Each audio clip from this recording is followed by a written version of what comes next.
Halo semuanya, kembali lagi di channel Thalastronic Academy. Dalam tutorial kali ini, kita akan membuat standalone web server ESP32 untuk mengendalikan kipas angin dan lampu 220 volt AC menggunakan solid state relay Votech tipe 10DA. Web server ESP32 dapat diakses dengan perangkat apapun seperti personal computer, laptop, maupun smartphone melalui local network atau jaringan lokal. Pada tutorial sebelumnya, kita dapat mengendalikan nyala mati kipas angin menggunakan solid state relay Votech 10DA. Kelemahan dari aplikasi tersebut adalah kendali nyala mati didasarkan pada pengaturan lama waktu nyala atau mati, sehingga sangat sulit dikendalikan dengan bebas sesuai dengan kehendak penggunanya. Dengan aplikasi web server ESP32 ini, memungkinkan kita untuk mengendalikan nyala mati kipas dan lampu 220 volt AC melalui halaman web hanya dengan menekan tombol on-off. Tanpa berlama-lama lagi, kita simak videonya. Halo kawan-kawan semua, kembali lagi di channel Thalastronic, channel yang berisi tentang video tutorial rangkaian sederhana. Jangan lupa like dan subscribe ya, agar channel ini terus berkembang. Terima kasih. Oke teman-teman, sebelum kita masuk dalam pembahasan utama proyek kali ini, penting untuk kita menguraikan apa yang akan dilakukan sehingga lebih mudah untuk mengikuti langkah-langkah selanjutnya. Dalam proyek kali ini, web server yang dibangun akan digunakan untuk mengontrol satu buah solid state relay Votech tipe 10DA yang hanya terhubung ke pin GPIO 23. Ingat ya teman-teman, hanya ke pin GPIO 23. Dalam proyek ini juga, kipas angin dan lampu 220 volt AC akan hanya terhubung pada hanya satu solid state relay saja. Kemudian ESP32 ini akan terhubung dan terkoneksi ke WiFi router, bisa saja pada modem IndiHome atau tethering hotspot handphone. Nah, web server ESP32 yang nanti akan dibangun juga dapat diakses dengan mengetikkan alamat IP ESP32 pada browser smartphone atau komputer melalui jaringan lokal. Dengan hanya mengklik tombol di web server, kita dapat langsung mengubah status dan mengendalikan nyala mati kipas dan lampu 220 volt AC. Untuk mewujudkan itu semua teman-teman, di sini kita sudah membuat skematik sederhana. Ada beberapa komponen yang kita perlukan, yaitu adalah solid state relay 10DA, kipas angin 220 volt AC, lampu 220 volt AC, dan komponen utama andalan segala umat ESP32 DevKit modul, dan power supply 220 volt AC. Nah, di sini kita nanti akan mengendalikan kipas angin dan lampu LED 220 volt dengan menggunakan interface kendali web server ESP32.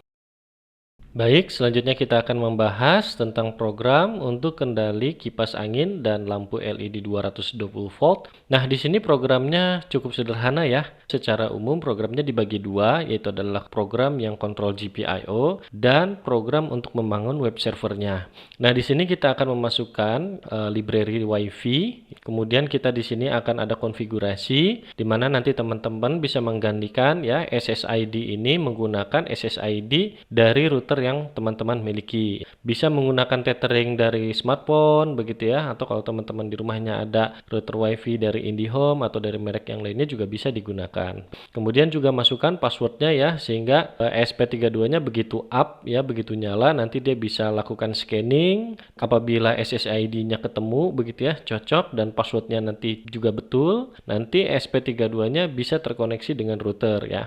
Untuk konektivitas ya web servernya ini kita bisa letakkan pada port 80.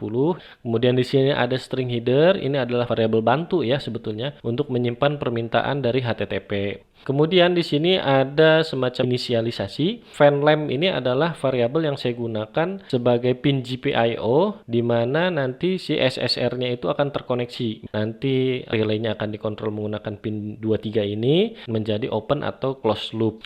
Nah, kemudian di sini ada inisialisasi tentang waktu ya, ada current time, kemudian ada previous time, kemudian ada timeout. Inisialisasi waktu ini kita gunakan untuk semacam pembatasan. Pembatasan untuk apa? Untuk kita bisa mengakses web servernya dan juga untuk looping berikutnya. Di sini di bagian void setup, di sini ada init ya atau inisialisasi dari serial.begin. Karena nanti kita perlu tahu apakah dia terkoneksi atau tidak. Itu bisa kita cek lewat serial monitor. Kemudian kita juga bisa mengecek apalagi status dari GPIO-nya misalnya on atau off untuk memastikan apakah sistem sudah bekerja sesuai yang kita ekspektasikan. Si fan lamp ini ya pin modenya kita atur sebagai output. Kemudian di sini digital write fan lamp, low ya, tujuannya adalah agar ketika SP32-nya itu up, dia dalam kondisi mengkonfigurasi SSR-nya itu low begitu ya. Jadi nggak langsung nyala gitu teman-teman, tapi dalam kondisi yang memang mati gitu ya. Kemudian di sini ada serial .printf ya, connecting to SSID ya. Kemudian di sini ada wifi.begin. Tujuannya adalah untuk mengkoneksikan ya tadi SP32 dengan si router ya dengan memasukkan SSID dan passwordnya. Kemudian di sini ada looping while ya. Looping while ini dia akan menunjukkan sebetulnya proses gitu ya, proses scanning, kemudian proses dia connecting begitu ya. Kalau sudah terkoneksi, maka nanti kita tulis ya serial.print ini kalau WiFi SP32-nya sudah terkoneksi gitu ya jaringannya dengan jaringan lokal dari hotspot WiFi begitu. Nah, server.begin tujuannya adalah untuk mengaktifkan web servernya. Nah, kita lanjutkan ke void loop di sini teman-teman. Di void loop ini ada beberapa bagian. Yang pertama ada WiFi client ya. Client sama dengan server.available. Ini paling penting teman-teman karena di sini adalah fungsinya untuk menangkap ya adanya message dari client. Jadi kalau ESP-nya nanti berperilaku sebagai server, maka kita yang mengakses, kita kan sebagai kliennya gitu ya. Nah, kita ngaksesnya pakai apa? Misalnya saya pakai handphone gitu ya. Handphone jadi kliennya. Nanti kan di dalam tampilan handphone itu, begitu kita masukkan di browser itu, masukkan IP-nya SP32. Nah, dari web browser itu, nanti ada tombol. Dari tombol itulah kita bisa dapatkan ya inputannya, begitu on apa off gitu. Nah, ini menggunakan serial.available tadi itu. Di sini juga ada if ya, if client. Jadi kalau misalnya ada incoming message dari klien gitu ya, maka akan running ini seperti itu.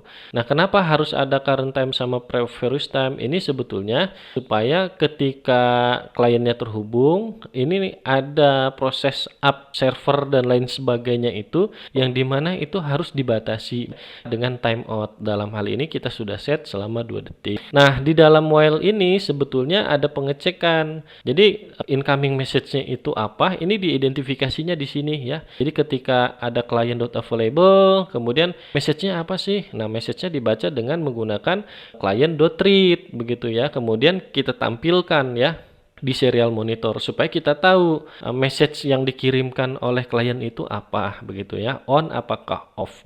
Kemudian kalau misalnya message-nya itu mengandung /n, maka kita nanti bisa tuliskan code ini ya. Nah, biasanya code ini memang harus kita tuliskan karena HTTP itu diawali dengan HTTP respon begini ya. Nah, di bagian sini sebetulnya ada kendali GPIO. Ketika kita mendapatkan message ya, nanti kita akan set digital write-nya fan lamp itu high, artinya SSR-nya nanti akan menyala. Nah, kalau misalnya kita dapat message-nya ya off, maka pin GPIO 23-nya nanti akan kita set sebagai fan lamp, low ya. Artinya nanti di GPIO-nya itu akan rendah nilainya begitu. Nah, ini adalah bagian code ya di mana kita membangun web servernya ya. Jadi si web server itu kan punya tampilan ya. Jadi sebetulnya yang kita bangun itu adalah tampilan antar mukanya itu gitu ya. Nah, jadi si klien ketika akses ke IP, nanti di IP itu kita akan melihat sebuah tampilan. Nah, tampilan inilah dibangun berdasarkan program ini. Awalnya biasanya HTML ya. Biasanya diawali dengan ini ya, file doc type ya. Kemudian di bawahnya ada head, meta, bla bla bla bla bla. Ini biasanya berkaitan dengan responsive ya. Bisa dibuka di PC, komputer atau misalnya di perangkat smartphone dan lain sebagainya gitu.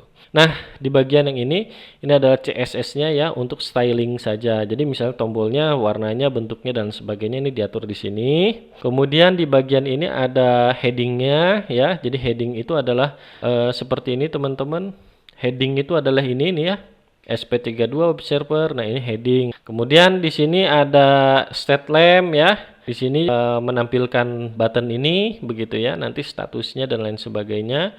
Dan ini adalah state lamp terakhir ya. Jadi status Jadi waktu kita klik kan dia jadi on.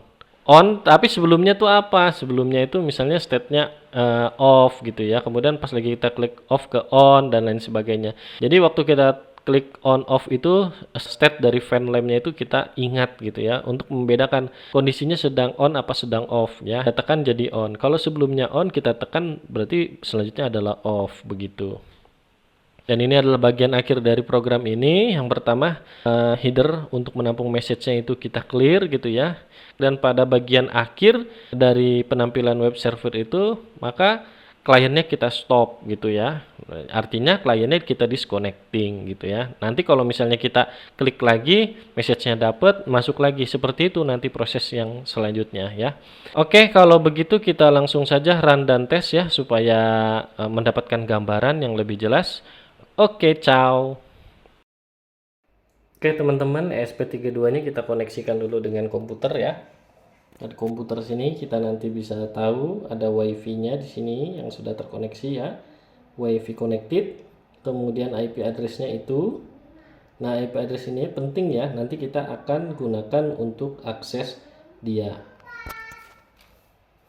Untuk akses si ESP32-nya.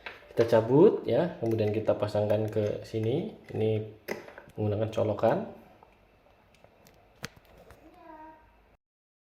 Oke teman-teman, di sana ESP32-nya ya. Mohon maaf semraut itu karena nggak ada tempat lagi di sini.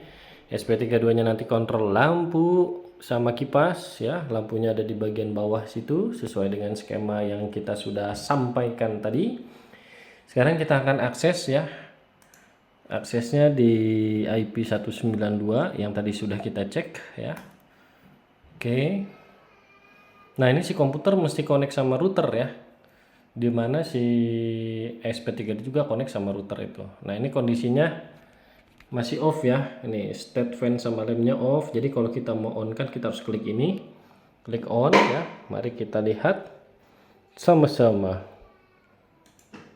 Nah, berubah ya, on-nya jadi off. Tuh. Pasnya nyala, lampunya juga nyala ya. Nah, sekarang kita matikan ya, kita off-kan ya. Pasnya juga tuh mati. Seperti biasa masih berputar karena adanya momen inersia ya. Oke, kita on-kan lagi. Oke, tuh ya. Pasnya nyala lagi, lampunya on lagi. Oke. Kita akan coba dengan HP ya di 192.168.23.5. Oke. Aduh, dim. Nah, pasnya nyala juga ya. Ini serempak mereka ini ya. Nah, ini kita bisa matikan di sini ya. Tuh. Serempak ya. Jadi pakai handphone bisa, pakai komputer bisa, tapi memang agak beda tampilannya ya. Makanya ini yang dimaksud dengan responsif tuh kayak gini. Tuh, kalau tampilan HP laptop kayak gini, tampilan HP kayak gini. Wah, enak sekarang. Kalau mau matikan kipas, nggak perlu tinggal tarik cabut itu ya, kipasnya.